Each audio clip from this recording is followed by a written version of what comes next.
Welcome back to the PCC podcast. And today we are going to be talking about food noise and quieting the food noise and figuring out why are you always thinking about food and how to finally stop this. So if you are here, it's probably because you related to at least one of my food noise reels on Instagram that really illustrates what this is, right? It's when you're not even hungry, but you're already planning your next meal out or thinking about what you should or shouldn't eat. As soon as you eat a meal, you immediately wonder if you overdid it, if it was the right decision. You're second guessing, planning how you can make up for it. And you tell yourself to just stop thinking about food, and that somehow just makes it louder. It's like thinking about, don't think about cute puppies. What are we thinking about? Surprising, right? I'm just kidding. But the reality is that food noise is not about a inherent lack of willpower. It's actually a nervous system pattern that your body and your brain are trying to protect you. And there is fear and there is scarcity around food for you. So food noise is not actually a you problem. It's a nervous system and energy safety problem. So what is food noise actually? Let's get into definitions. If you know anything about me, I'm very peculiar about definitions and language because it makes a difference. And that is a hill that I will die on. Food noise is persistent, intrusive thoughts about food that take up mental space even when you are not physically hungry. It can sound like, should I eat that? Should I not eat that? Did I mess up my macros? Should I skip dinner since I had a snack? How many miles am I going to run tomorrow to burn off these calories, etc.? The disruption of it is that it creates this constant mental chatter that most women who struggle with food noise, which is a very large percentage of women that I speak with. And I will say in general, high achieving, fitness oriented, health oriented women tend to have a high degree of this. And this mental chatter creates what's called decision fatigue, where for example, we have over 60,000 thoughts that go through our brain every single day. And imagine if 30,000 of those were thoughts about food and trying to make decisions with no real, maybe 4 of those actual thoughts turn into actual decisions and the rest is just clutter. It actually fatigues our mind and our body to have this going on.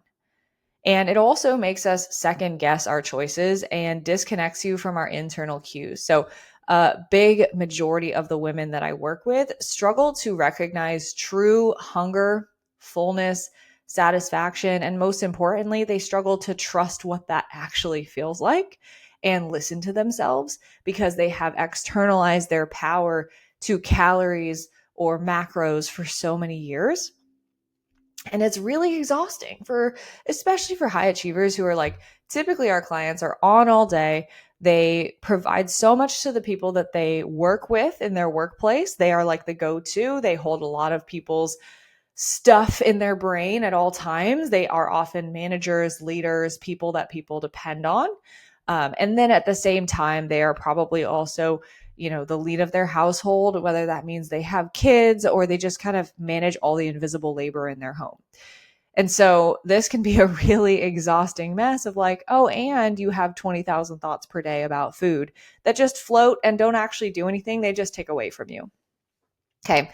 So we're going to break down here in this episode today, where the heck does this even come from? Because when you understand where it comes from, it's going to help you to know what to focus on to get rid of it. Okay, so there's 2 sides of where this comes from. Number 1 is physiologically, so the body side.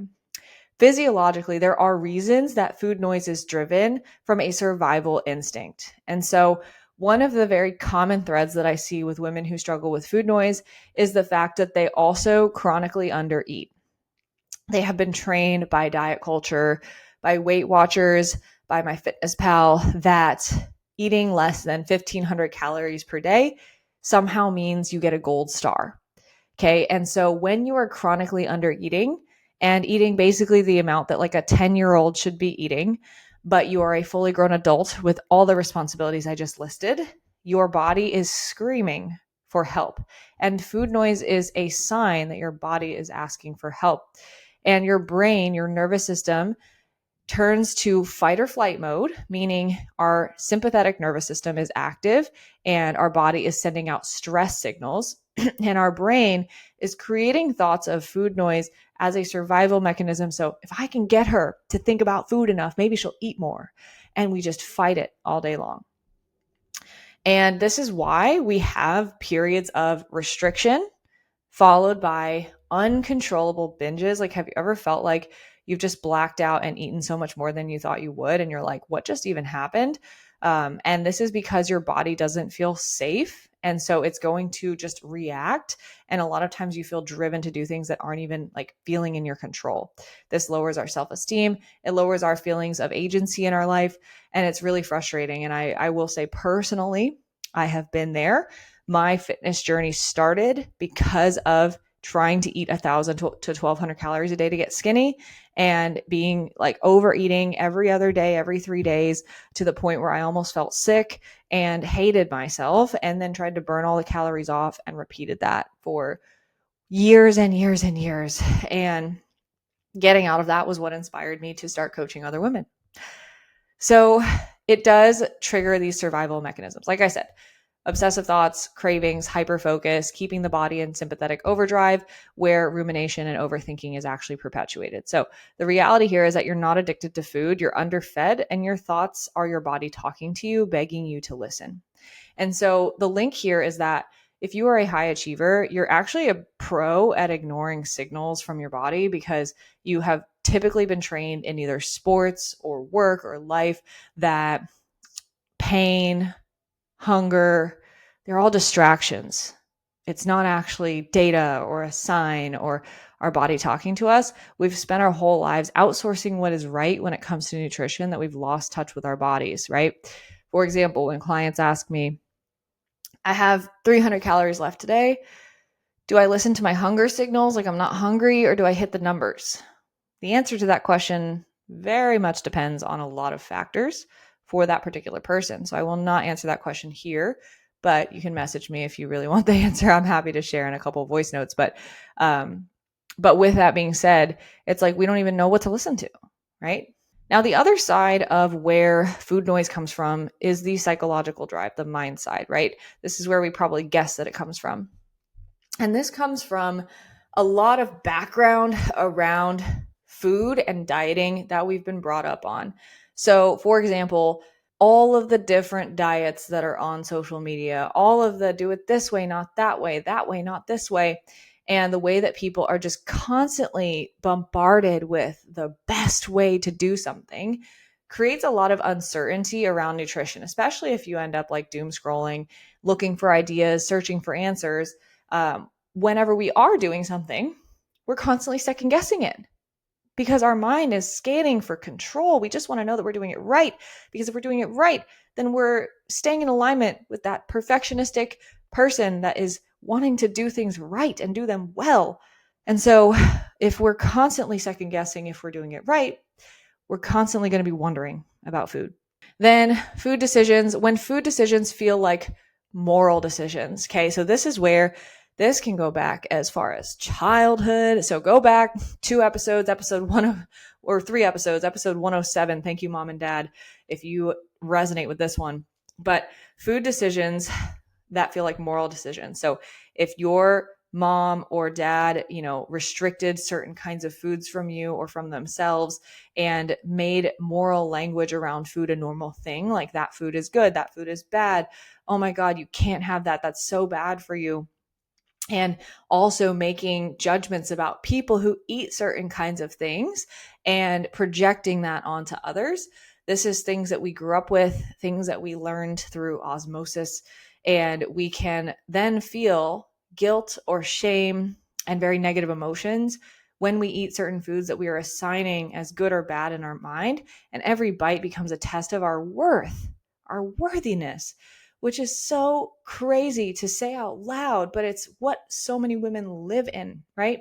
And it could be as simple as just, I did Weight Watchers and the foods were colored red, yellow, green, or they had certain points associated to them. And I knew that if I had this kind of food, that it was bad because I was scoring less. And therefore, I felt bad about myself because I was failing the test. Or I was using MyFitnessPal. And when I tracked the donut, it was 400 calories instead of the 200-calorie chicken breast that I could have had. And so because I made that decision, I am failing the test. And that means that I am a failure. And so we're making it mean something about us on top of the food decision itself, when the food is actually just a neutral thing that doesn't have to be good or bad. And so that's where the psychological can become a spiral. And when we tie something to our identity, this is where we can really start to feel the shame, feel the guilt, and just be so discouraged by trying to do something good for ourselves. Okay. This is like when you've had a coach before, you're trying to follow the macros, but you're shame spiraling when you don't hit them, right? In the last episode, Perfection versus Good Enough, I gave an example of a client who I coached through having these shame spirals and how that's been able to impact her positively. And then lastly, like just mentally, our body image is so tied into this as well. And so a lot of times we tie food noise in with when we look in the mirror, when we're making judgments about our appearance, and we grab our arms and we say, if I just ate less of this, if I just had less calories yesterday, maybe I wouldn't look this way in this part of my body, right? And so we're constantly thinking about food, but not just the food decisions, but a lot of times the reasons food noise is so loud is because it's not just about what should I eat, it's about what does my choice say about me. And so we're living with super high functioning anxiety around food disguised as discipline or trying to do all the right things or trying to be healthy. And this is why so many of us feel like we're eating healthy, but we're not seeing any results because we're just stuck in this spiral. Okay. If this resonates with you, right? If you feel like you understand food noise to a deeper degree and you're that person that's tracking everything, but literally still has no idea what they're doing with their numbers, or they overanalyze restaurant menus before you even get there. You're not present with your friends or your family at restaurants because you're thinking about the food. You can't fully enjoy meals because you're just thinking about how it's going to damage your body. You feel safer planning food than eating food, and you have massive guilt whenever you eat, or your body just never feels right, even if you're doing everything right. The key thing that I hope that you take from this episode is that food noise isn't just about food. It's about having a sense of confidence and control and the fear of losing it, right? When you don't actually have it in the first place because of all of the noise that you are living in. And so life without food noise is absolutely possible. And this is what we create with our clients because we are focused on, like I mentioned in the last episode, I explained our strategy in a little bit more detail. The strategy of how to get you the body that you want, but also the mindset around food and morality and how those things are not related. And also nervous system safety, taking your body out of overdrive so that it can actually calm down and you can make rational decisions. And so, what does it look like to not have food noise? Well, for one, you're going to have mental clarity. Okay.